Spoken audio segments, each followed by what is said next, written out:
Hey everyone, welcome to another video. It is time to talk about a film that, of course, I was excited about for the longest time. The new film from one of my favorite directors of all time, Wes Anderson, Asteroid City. So let's get into it. You're not here. We're not there. The car exploded. Come get the girls. I have to stay here with Woodrow. I'm not the chauffeur. I'm the grandfather. Where are you? Asteroid City. So a little bit of context for this review. I am a huge Wes Anderson fan.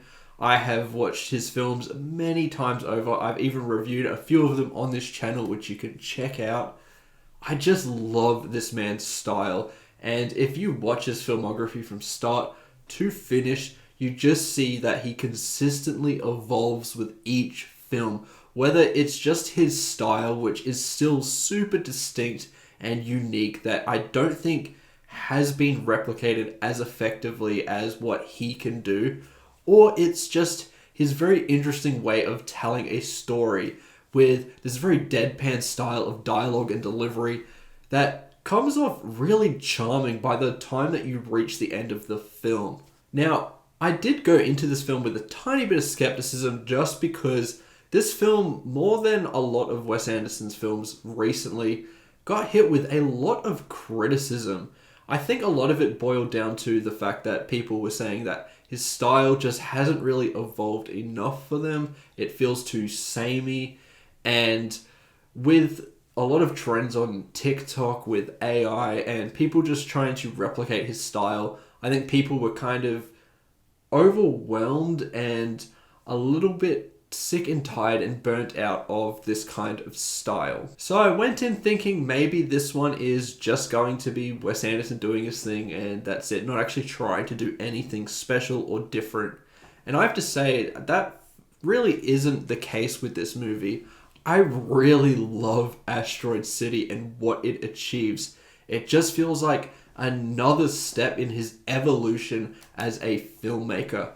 I'm starting to really disagree with the notion that Wes Anderson is just doing the same thing with each and every film, because whenever I see them, that's just not the case. He does something distinctly different and unique with each and every film.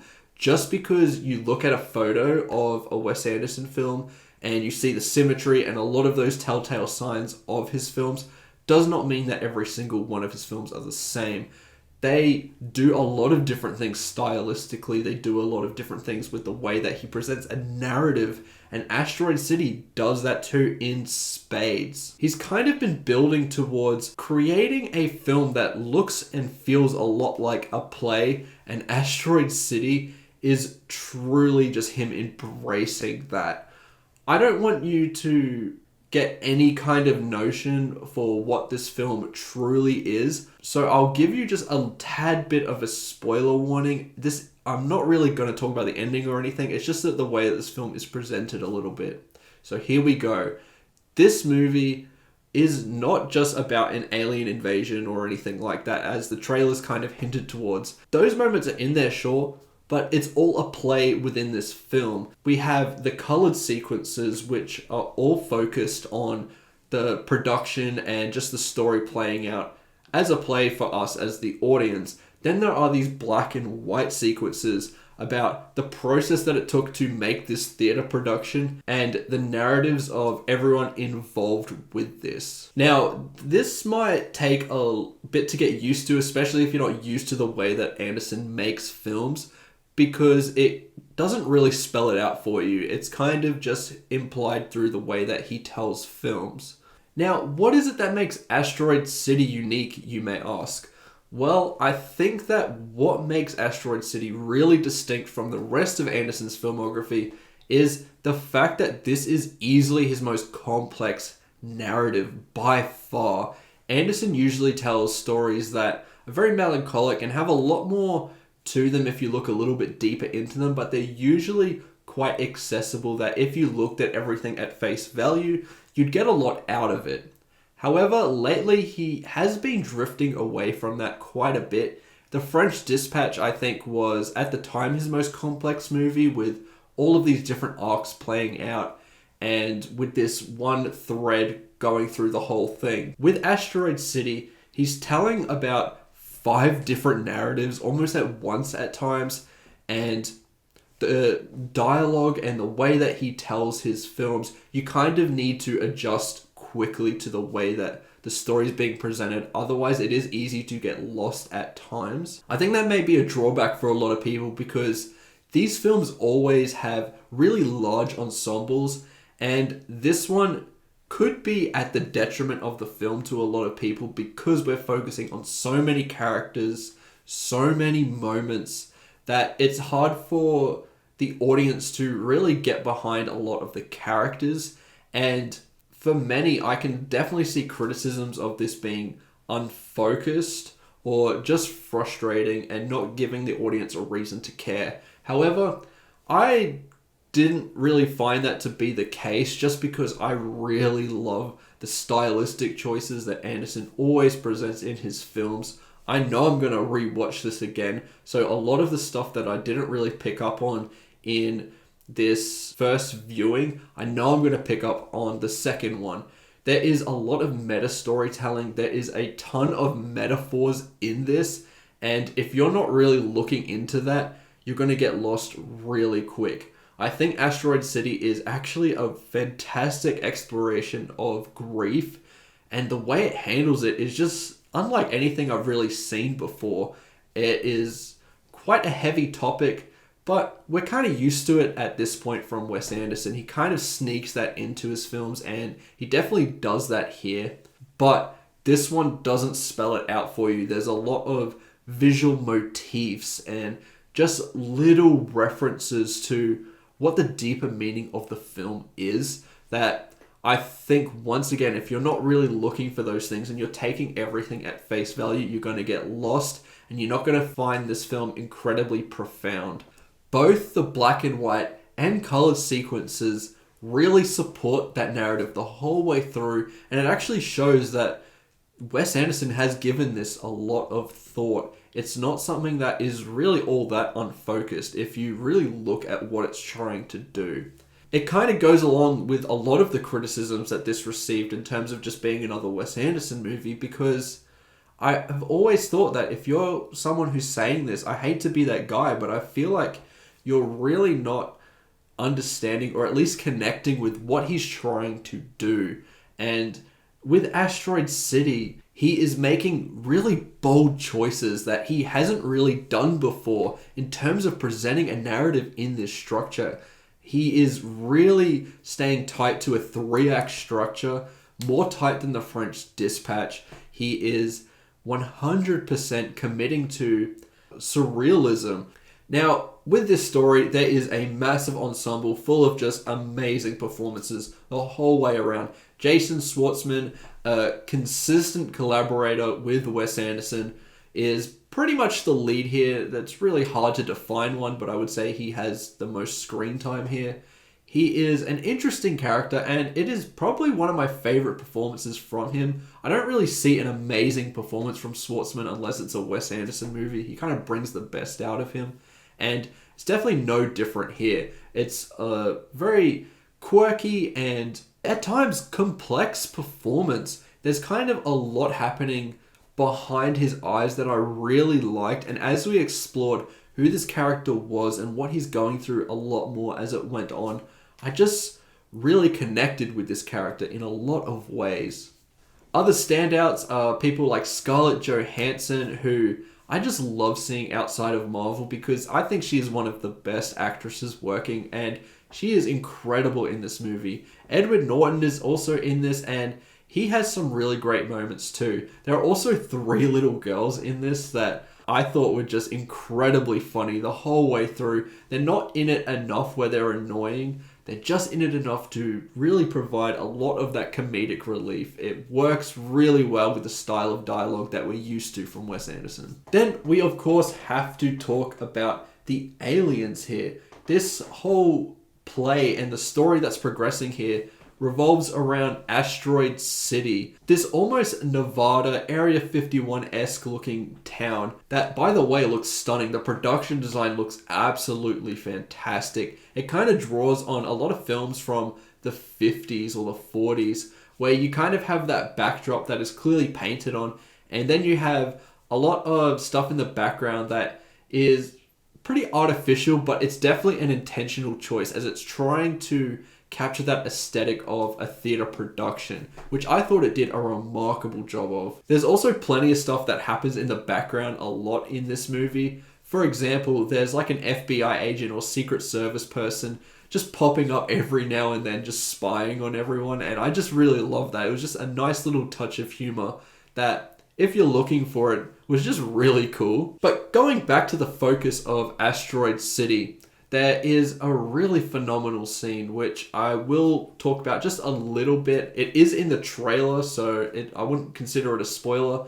It's kind of this alien invasion-esque kind of scene where a UFO comes down and you see an alien pop up and steal something. And the alien looked fantastic. It is so goofy. It is 100% a Wes Anderson alien. It kind of felt like the Life Aquatic a little bit in terms of having this live action scene play out with one thing that is clearly animated. It just really fit the tone of this movie. I thought it was hilarious, and that is by far the best scene of the movie. This is where Wes Anderson is just fully letting go and letting his full creative focus and his vision as a filmmaker just shine here. It was incredible.